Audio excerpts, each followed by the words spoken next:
Channel. तो आज हम क्या पढ़ने वाले हैं, अपोप्टोसिस, जो कि बहुत इंपॉर्टेंट टॉपिक है, जो कि हमारे गेट, लाइफ साइंस, एक्सेल जिसे हम कहते हैं, biotech, CSIR, JRF, okay, IIT jam और बहुत सारे एग्जाम्स के लिए एक इम्पॉर्टेंट टॉपिक है। ठीक है, तो हमें इस टॉपिक को इजीएस्ट फॉर्म में और कॉन्सेप्ट को ध्यान कर रखते हुए बस हमें इसको पढ़ना है। ठीक है, तो मैं आपको यहाँ पे बहुत सिंपलेस्ट तरीका बताऊंगी इसको याद रखने का। अपोप्टोसिस, तो अपोप्टोसिस क्या होती है, हमारी बॉडी सेल्स को इंड्यूस करती है डेथ की तरफ। क्यों ऐसा करती है, क्योंकि हमारे सेल्स में कभी कभी कुछ DNA डैमेजेस हो जाते हैं, फ्री रेडिकल्स इकट्ठा हो जाते हैं हमारे सेल्स के अंदर, या फिर कोई भी हीट शॉक या फिर कोल्ड स्ट्रेस वगैरह जो होता है ना, वो सब आ जाता है, जिसकी वजह से हमारे सेल्स को डेथ की तरफ मूव करना पड़ता है और हमारी बॉडी इसको खुद प्रोग्राम करती है। इसीलिए हम क्या बोलते हैं इसको, प्रोग्राम्ड सेल डेथ। बट हमारी बॉडी में दो तरीके से जो है सेल डेथ कॉज होती है। एक होता है नेक्रोसिस, ठीक है, और एक होता है अपोप्टोसिस। मेजर डिफरेंस क्या होता है दोनों के बीच में? नेक्रोसिस में क्या होता है, जब नेक्रोसिस होता है सेल्स का इंटरनल मैटर बाहर आ जाता है, ठीक है, जिसकी वजह से इन्फ्लेमेशन होता है। ओके, और अपोप्टोसिस में क्या होता है, हमारी जो सेल होती है उसमें ब्लेबिंग हो जाती है, छोटे छोटे अपोप्टोटिक बॉडीज बन जाती हैं जो मैक्रोफेज इनगल्फ कर लेता है। ठीक है, जिसकी वजह से इन्फ्लेमेशन यहाँ नहीं होता अपोप्टोसिस में। तो हमारी बॉडी के लिए क्या बेटर है, नेक्रोसिस की अपोप्टोसिस? ऑब्वियसली अपोप्टोसिस, क्योंकि कोई इन्फ्लेमेशन नहीं है, कोई भी इंटरनल मैटर बाहर नहीं आ रहा, सब कुछ मैक्रोफेज इनगल्फ कर रहा है। ओके, तो आइए जानते हैं आखिर अपोप्टोसिस होता क्या है। ठीक है, अपोप्टोसिस होने के दो तरीके हैं, इंट्रिंसिक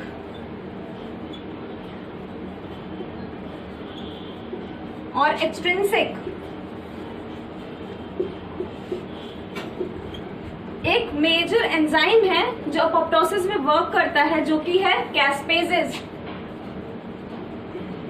ओके, कैस्पेजेस का क्या काम होता है, वो हम इसी की जो आपके सामने दिख रही है स्पेलिंग, इससे ही हम बताएंगे कि कैस्पेजेस का काम क्या होता है। तो C for cysteine, cysteine caspase के एक्टिव साइट पे प्रेजेंट होता है, इसलिए मैंने C फॉर सिस्टाइन लिख दिया। इसके आगे का वर्ड है ASP। ASP means aspartic acid. ये अस्पार्टिक एसिड के C टर्मिनल में एक्ट करता है। ओके, C टर्मिनल जो होगा हमारा ना पेप्टाइड बॉन्ड में, उस पे एक्ट करेगा। और एजिस का मतलब तो हम सब जानते हैं, बचपन से पढ़ते आ रहे हैं भाई, कि एजिस क्या होता है, एंजाइम्स के लिए यूज करते हैं हम, लाइक टोपोआइसोमरेजेस, लाइगेजेस। ओके, बहुत सारे होते हैं ना एंजाइम्स हम लोग वर्क करते हैं, प्रोटीएजेस, जितने भी एंजाइम है हम सबके आगे एजेस लगाते हैं। तो समझ गए कैस्पेजेस क्या होते हैं। तो कौन से कैस्पेजेस इंट्रिंसिक में वर्क करते हैं और कौन से कैस्पेजेस एक्सट्रिंसिक में वर्क करते हैं। कैस्पेजेस भी दो तरीके के होते हैं, इनिशिएटर और इफेक्टर। ठीक है, इनिशिएटर इफेक्टर को एक्टिवेट करेगा और इफेक्टर हमारा सेल डेथ कॉज करेगा। ठीक, तो इंट्रिंसिक में इनिशिएटर कौन से होते हैं, कैस्पेज 9। अब मैंने कैसे याद रखा, 9 कैस्पेज 9 इनिशिएटर वर्क करता। देखो मैंने आई कैसे बनाया है, ऐसे बनाया है ना, आई और 9 याद रख सकते हो, ठीक है। अब एक्सट्रिंसिक में क्या स्पेस कौन से होते हैं, जो कि इनिशिएटर है, वो है क्या स्पेस 8। अब 8 कैसे याद करें, ई कैसे बना है, ऐसे, 8 कैसे बनता है, ऐसे, कुछ सिमिलैरिटीज दिख रही हैं, ऐसे याद कर रखा मैंने, ठीक है, तुम लोग भी याद कर सकते हो। तो ये ऐसे शॉर्ट ट्रिक्स हैं आपको याद रखने के लिए, क्योंकि बहुत सारी चीजें हो जाती है ना एग्जाम टाइम में, अगर आप ऐसे चीजें नहीं याद रखोगे तो आप भूल जाओगे।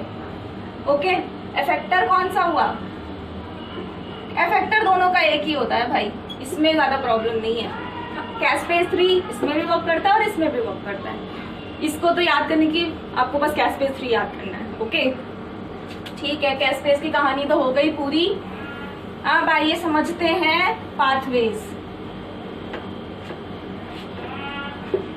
सबसे पहले कौन सा पढ़े, इंट्रिंसिक की एक्सट्रिंसिक। चलो एक्सट्रिंसिक से शुरू करते हैं।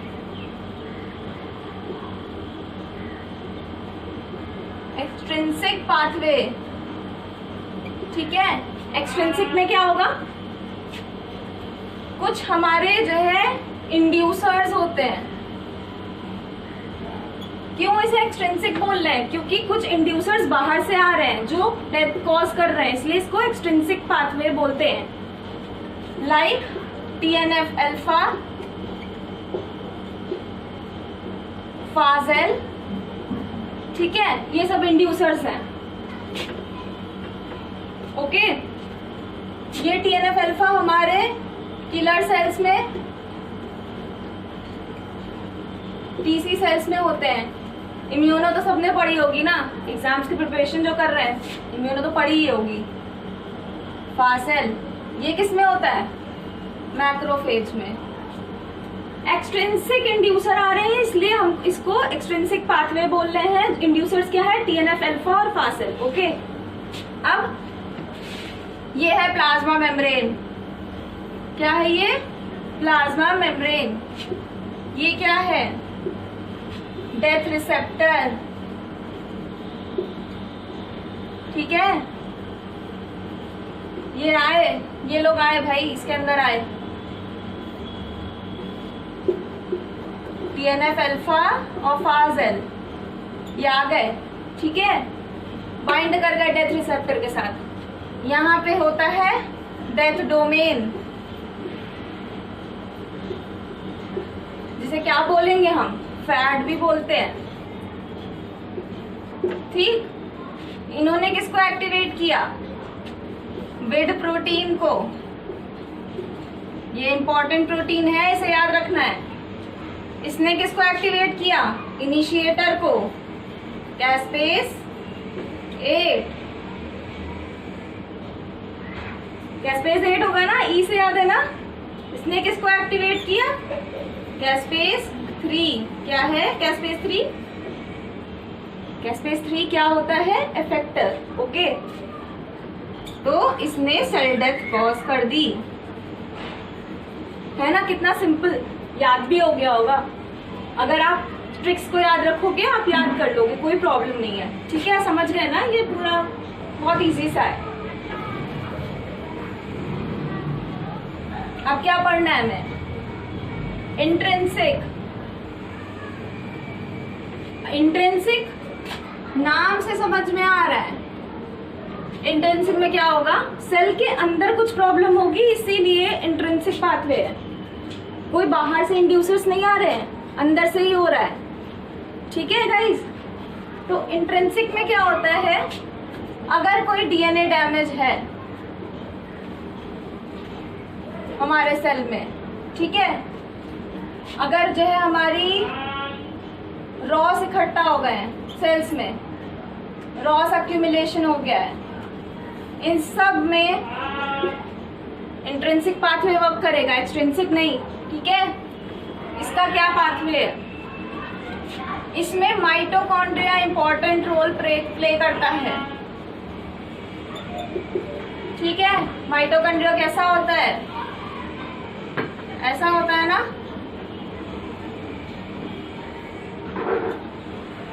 ऐसा होता है, इसमें क्या होता है, साइटोक्रोम सी यहाँ प्रेजेंट होता है, और इंट्रिंसिक पाथवे जब एक्टिवेट होता है तो साइटोक्रोम सी बाहर आ जाता है। अब बाहर कैसे आएगा, तुम कमरे के बाहर कैसे आते हो, गेट होता है ना, रूम में डोर होता है ना, यहाँ कौन सा डोर बन गया भाई एकदम से, नहीं समझ आया ना। इसका भी एक टेक्निक है, एक होती है प्रोटीन BCL2 जो कि बैग्स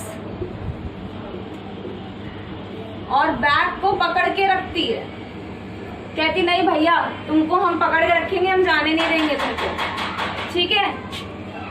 इसने क्या किया, जब ये इंट्रिंसिक पाथवे एक्टिवेट होता है BCL2 कहता है, छोड़ देता है इन लोगों को कि भाई जाओ काम करो अपना जाके, इन्होंने छोड़ दिया, बैग्स और बैग बाहर आ गए, इससे इसने छुटकारा पा लिया BCL2 से। अब इन्होंने क्या किया, जाके एक चैनल बनाया बैग्स और बैग, जो चैनल बना, चैनल मतलब भाई साहब डोर बन गया यहाँ पे, देख रहे हो। अब यहाँ से BCL2 बाहर आ जाएगा, सॉरी BCL2 कह रही हूँ, साइटोक्रोम सी था, साइटोक्रोम सी बाहर आ जाएगा, आ गया बाहर।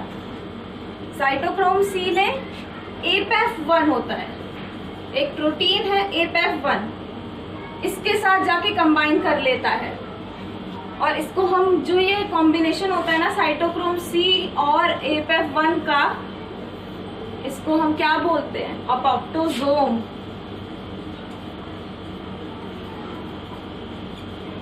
क्या बोलते हैं, अपोप्टोसोम। इसने क्या किया, फिर वही कहानी, इनिशिएटर प्रोटीन, इस इनिशिएटर कैस्पेस को एक्टिवेट किया। इनिशिएटर कैस्पेस इंट्रिंसिक पाथवे में कौन सा था, 9।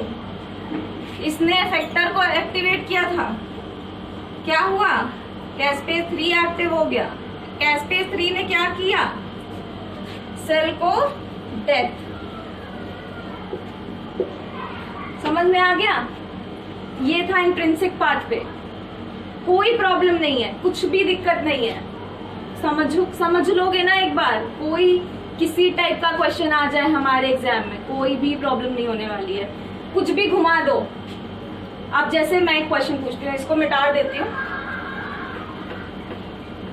देखो एक क्वेश्चन है, पढ़ लिया ना, दोनों पाथवे तो पूरे हो गए हमारे।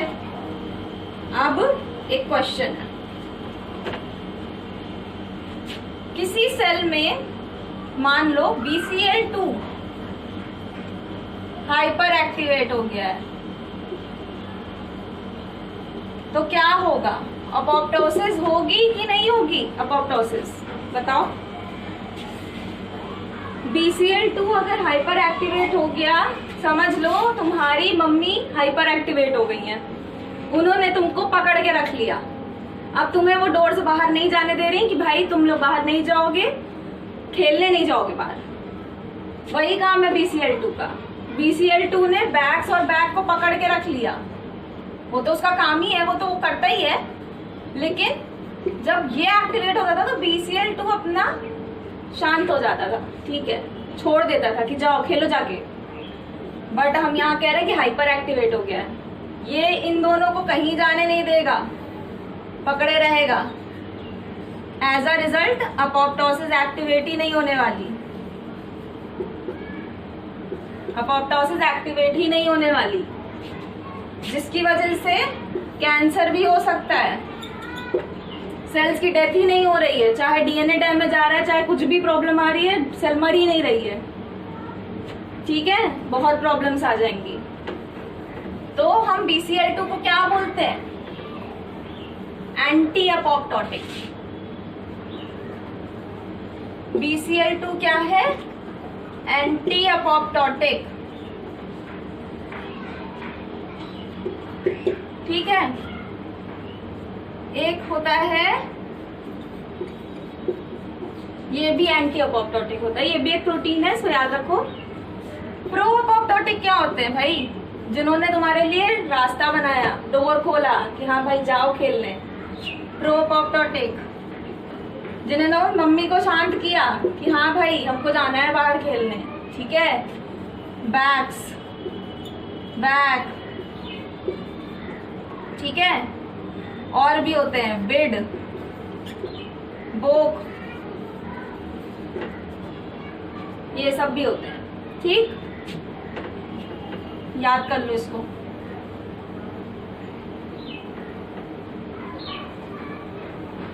और हाँ, बिड को मैंने बताया था ना इम्पोर्टेंट प्रोटीन है। क्यों इम्पोर्टेंट है? ये एक्सट्रिंसिक में भी वर्क करती है और इंट्रिंसिक में भी वर्क करती है, ठीक है। तो इसका डुअल फंक्शन होता है और ये बहुत इंपॉर्टेंट प्रोटीन है, इसको याद रखना है, ठीक। इतना सही था यार टॉपिक तो बहुत ही छोटा सा था बट इम्पोर्टेंस बहुत है, ठीक है। रिसर्चेज हो रही हैं इस पे, अभी तक बहुत सारी चीज़ें अभी बाकी हैं जो रिवील होने वाली हैं आगे कुछ सालों में। बहुत सारी चीज़ें, नई चीज़ें भी आएंगी। तो इस टॉपिक में आपको कहीं भी कोई प्रॉब्लम हो, कुछ भी पूछना हो, बहुत इंपॉर्टेंट टॉपिक है, इसको एक बार आप पढ़ लेना। मैंने बहुत क्रिस्प बताया है, बस आपको याद करने के लिए, कहीं आप कुछ भूल ना जाओ और एग्जाम में आपको सब याद रहे, ठीक है। ठीक है गाइस, ओके बाय। कुछ भी पूछना हो कमेंट करना, लाइक करना अगर अच्छा लगे वीडियो, और सब्सक्राइब भी करना। Okay, thank you, bye.